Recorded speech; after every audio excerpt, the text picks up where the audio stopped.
Meus amigos, eu me chamo José Maria dos Santos e assim eu sou conhecido no meio jornalístico de São Paulo, onde eu militei por mais de quase 50 anos. O assunto que me traz até vocês é a morte do João Alberto Silveira Freitas no Carrefour de Porto Alegre. Ou seja, nós vamos tratar de preconceito racial.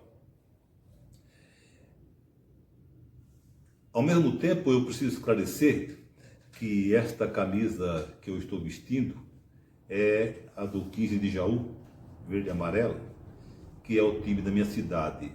Eu não precisaria fazer esse esclarecimento porque talvez o sotaque já denunciasse o interior de São Paulo. Mas, como a nossa conversa tem a ver com o mito da Caixa de Pandora, eu imaginei como título para essa nossa conversa, a Caixa de Pandora Verde e Amarela. Mas antes de prosseguir, é preciso explicar ou esclarecer melhor sobre esse mito da mitologia grega. Zeus, o poderoso chefe dos deuses do Olimpo, criou Pandora, a mulher perfeita, para viver entre os homens. Deu-lhe uma caixa que continha todos os grandes conflitos humanos, as doenças da alma, com a recomendação de que ela jamais abre-se. Pandora, vencida pela curiosidade, acabou liberando todo esse conteúdo. E o que o mito nos ensina é que as sujeiras, os problemas, as dificuldades não devem ser varridas para debaixo do tapete. Como o preconceito racial é um desses problemas que tradicionalmente são varridos debaixo do tapete, eu imaginei colocar como imaginar o título da nossa conversa, a Caixa de Pandora Verde e Amarela. Né? Assim fica bem associada à nossa cultura, que transformou inclusive em símbolo nacional. Né? As cores verde e amarela são o símbolo nacional. O episódio de Porto Alegre expôs com muita crueza algo que o Brasil costumava desviar o olhar, que é o preconceito racial. Nós vimos nas cenas dramáticas que os telejornais mostraram, o João Alberto sendo socado como um pugilista que treinasse no punching ball na sua academia. Né? E é difícil imaginar que um branco, naquela situação, servisse de espargue, justificando essa ideia de que nós precisamos discutir o nosso preconceito racial. Mais uma vez, o debate sobre esse assunto está sendo distorcido, no meu entendimento. Ele retomou a eterna polêmica sobre a existência ou não do preconceito racial entre nós que somos tão miscigenadores. Ocorre que a discussão já está no outro patamar. Ela precisa ser colocada na discussão sobre o que fazer para extirpar o preconceito racial no Brasil, ou para que ele seja compreendido e seja mitigado em favor de toda a sociedade brasileira. É proibido alegar que nós já temos leis suficientes. Né? A nossa experiência humana e a literatura jurídica ensinam que leis somente têm efeito se as pessoas acreditarem na sua justeza, na sua utilidade e na sua necessidade, especialmente em favor de si próprias. Sabemos que o Brasil, infelizmente, é um raro caso de leis que não pegam, né? O racismo parece-me estar enquadrado nessa situação, nessa circunstância. Mas, finalmente, o racismo parece ter entrado no radar da nação. Mas, no meu entendimento, o próximo passo agora é que os brasileiros discutam, debatam essa questão para que todos fiquem esclarecidos sobre as origens do racismo e as fantasias que levaram a ser considerado como uma verdadeira realidade, né? Verdade? A inferioridade racial. O racismo tem sombras remotas, movidas pela ignorância. O primeiro gatilho dessa situação é o medo humano da diversidade. Tememos tudo que não conhecemos ou que não controlamos. O temor se manifesta contra a cor da pele, contra o idioma ou contra usos e costumes que fogem da nossa rotina e dos nossos hábitos. Pensou naturalmente quem tem mais poder. No caso, no mundo ocidental, é a raça branca. Agora, o problema é que o racismo, o preconceito racial, tornou-se uma demanda urgente para defendermos a nossa sobrevivência e, mais importante, para sermos todos felizes. Porque essa escalada de conflito, ela tem que ser eliminada, tem que ser contida e as origens serem eliminadas. Não é difícil desacreditar a prática do racismo.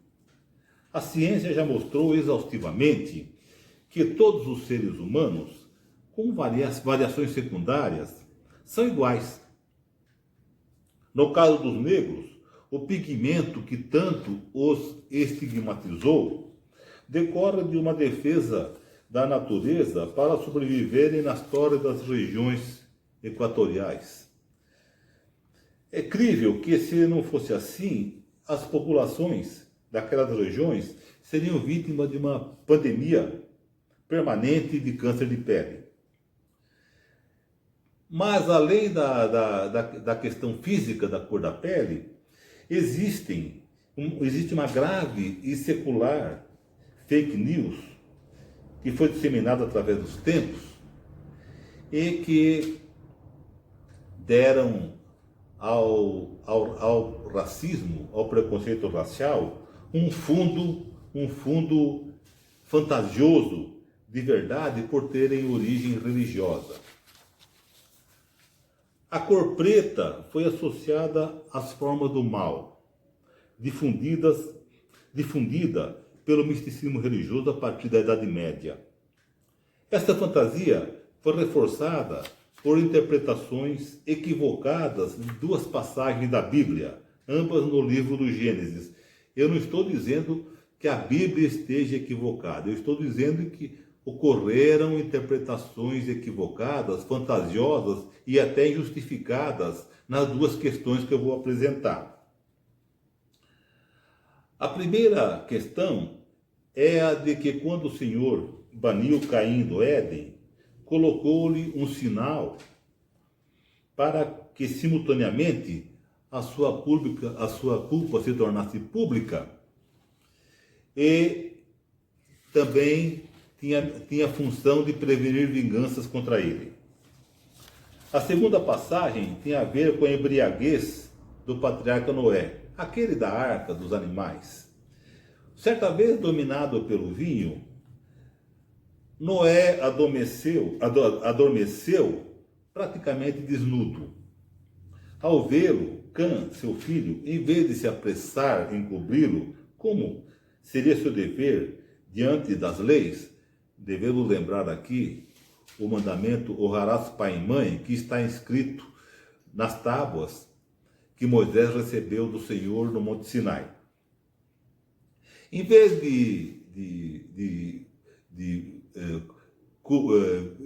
em vez de cobrir o pai, de aliviar os seus constrangimentos, ele foi comentar com os irmãos, Sem e Jafé.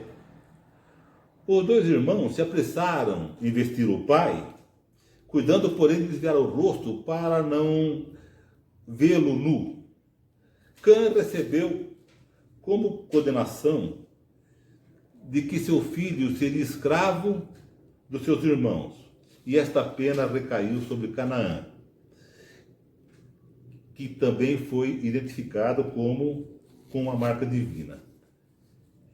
Não é difícil deduzir que no torto imaginário popular sobre esse assunto e sobre o medo da diversidade, o sinal escolhido por Jeová teria sido a cor preta, que aliás era um pigmento próprio da sua escolha e da sua criação, porque Jeová, o Deus, é o Criador do universo. Né? Mas, naquela época, essa questão não era debatida quando o preconceito começou a ser desenvolvido. E nem mesmo a presença de Baltazar, né, na homenagem ao nascimento de Jesus, conforme descreve Mateus, conseguiu apagar essa primeira impressão. Os africanos que foram trazidos compulsoriamente para as Américas a partir do século XVII para serem escravos, tiveram a cobrança tripla de carregar todos os históricos aos quais eu me referi aqui e o estigma do cativeiro. A escravidão em si destrói qualquer traço da dignidade humana. Então, eles foram triplamente responsabilizados e receberam esse pesado ônus. Aliás, no caso da escravidão, nós gostaríamos de voltar, eu com meus amigos, companheiros aqui, a esse assunto, porque a escravidão deixou profundas marcas na nossa cultura, afetando toda a operação que o país precisa para a sua harmonia, para o seu crescimento, para o seu enriquecimento. Para finalizar, eu queria lembrar um episódio que eu tive com pessoas da Acnur, Agência da ONU para Refugiados. Foi uma conversa bastante proveitosa, bastante rica. Eles me esclareceram que o maior mérito de Nelson Mandela em relação à África do Sul não foram os 30 anos de prisão que ele sofreu, que ele cumpriu em favor da independência, mas a sua sabedoria em conduzir a questão do apartheid após a proclamação. Houve uma espécie de ato de contrição nacional relativo à política segregacionista que produziu um amplo e franco debate, sempre informal, no qual responsabilidades foram reconhecidas e assumidas. O processo mitigou dores seculares, especialmente apontou um caminho para a nação seguir. Nós deveríamos pensar nisso, porque a nossa conversa tem essa finalidade, discutir o assunto de uma maneira salutar, produtiva, para eliminarmos essas barreiras entre nós que evitam, que neutralizam, que impedem o país de caminhar com dignidade e principalmente em paz e sem ódios. Obrigado a vocês.